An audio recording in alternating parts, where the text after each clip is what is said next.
What up, dolls? We're going to start off with this head that I got from Amazon. And of course, you're going to need some T-pins. You can get them from Amazon as well. Some BW2 bleach is what I'm using. You can use Quick Blue, any kind of bleach you want. I'm using a 40 volume developer because this is all I had. Usually I use a 30. I have a brush, a bowl, and inside of the bowl I have a needle, and that's where I was keeping my T-pins at too. A rat tail comb. You will need some thread, of course. I like to use the cotton thread, but I know a lot of people like nylon, so you just see whatever is best for you. So the hair I'm using today is from Sunber hair. They sent your girl 1, 2, 3 bundles in a 20-inch frontal. All the links to this hair will be down in the description box, you guys. I'm finna show you how amazing it is. Oh my god. So right now, I'm just taking the frontal and putting it on top of my wig head. And I'm going to bleach the knots on here. I felt like this was a really beginner-friendly way to show you guys. So that's what I'm doing.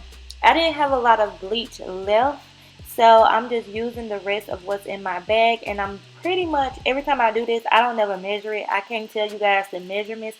You have to eye it and use your brain and see what consistency you want it to be. When you're bleaching knots, you want it to be really thick, like toothpaste, so it doesn't go through the holes on the lace and actually bleach the hair.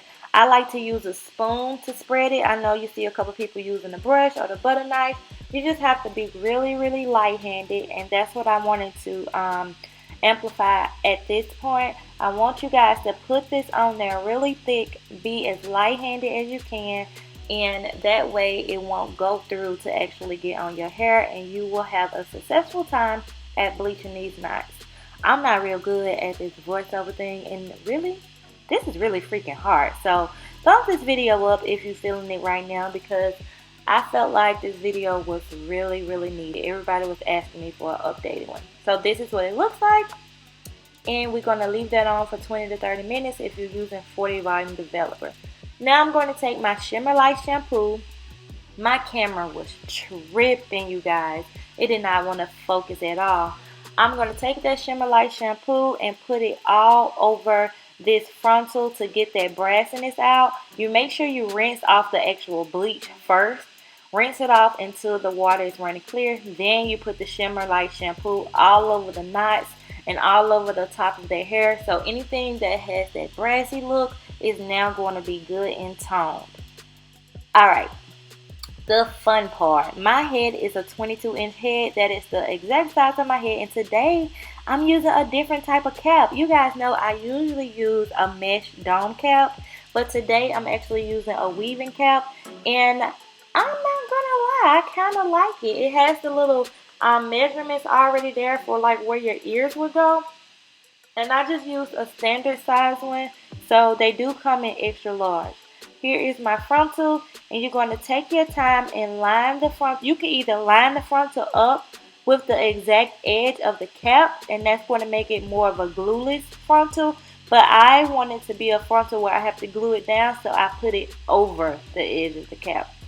Now you see me showing you how this frontal is way longer than my head. I always have to cut off a whole bunch of it, and I'm actually sewing a little bit up and going to use the loop method with sewing to secure this frontal to this net.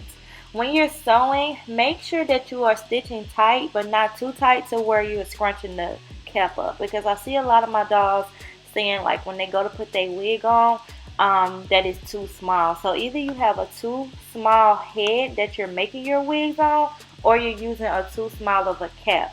And also you could be sewing too tight. So I'm showing you guys how I'm using the loop method, and when I sew my frontals down or my closures, I like to sew as close as possible because that prevents any bunching up or, you know, the thread from loosening up or whatever. I don't want none of that. I want this to lay flat.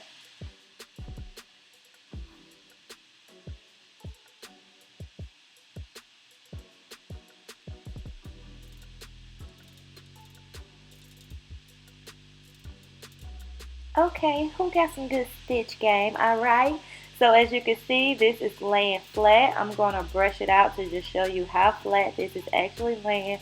And I'm absolutely in love Make sure that you guys do not sew through the actual stretchy part of the cap.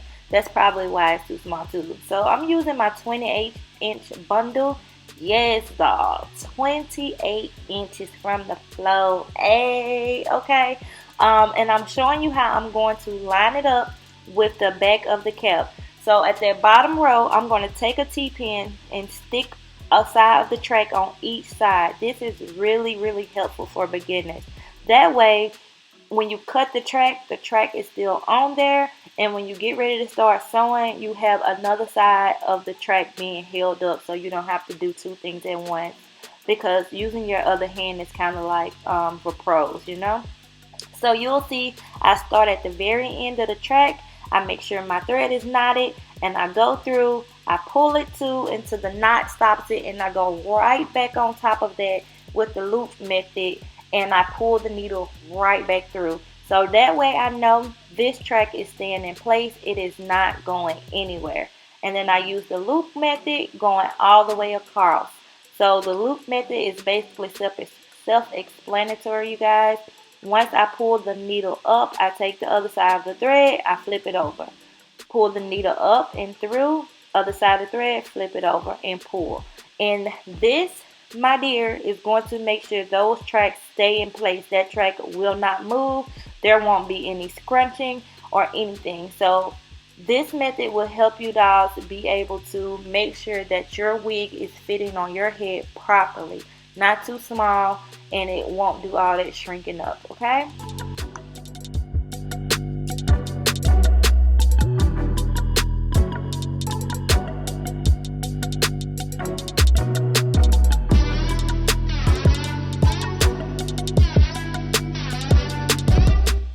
Okay, so now that we at the other side, you see that little piece of track that was left hanging over, you can cut that right off. And this is just for my dolls who are beginning. And notice that this cap has adjustable bands, so I'm just going to pin that down on the other side, and that way it'll be out of my way, because I'm going to start this track above the little black band that you see. You don't want to sew on that, because that's actually going to make your cap not stretch.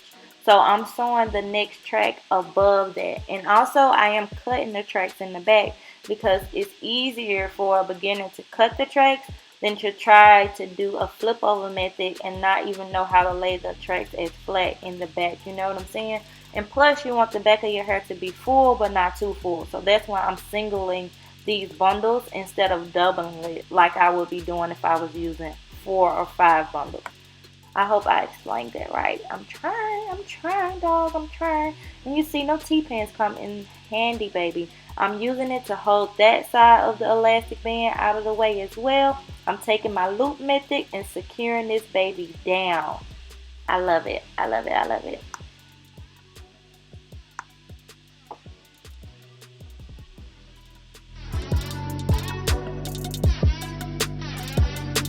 Those tracks are not going anywhere, and I'm showing you how when I got to my third track, the one on top of the last one we just did, I'm actually going to start to do the flip over method now. And my camera was acting crazy because of the lighting and because I don't have a ring light, but I want to show you that I double stitch right there at the corner to make sure that the track is laying super flat when I'm doing this flip over method.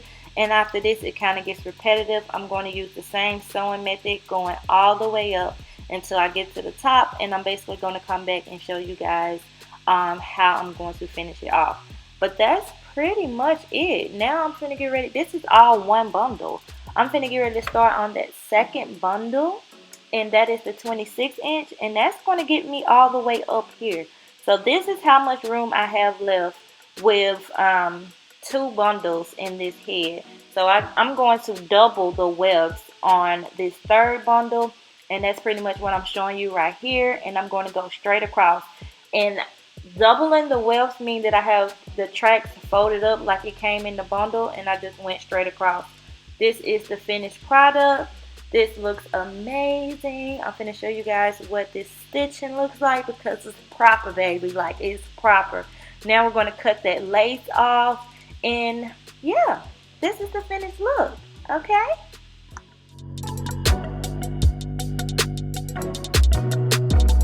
guys, so I'm going to be making this hair darker than what it is. I'm holding it like this so you can see that it's pretty brown, and I want it to be jet black, so I'm about to dye it, and I'm going to do it a simple way. Basically, I'm just going to use one box of this Revlon Color Silk in the color 10 black. So I'm going to show you how I'm going to do that real quick. So this part is pretty simple, you guys. I'm going to be using a little bit of the Adore Jet Black as well because I had some laying around at home.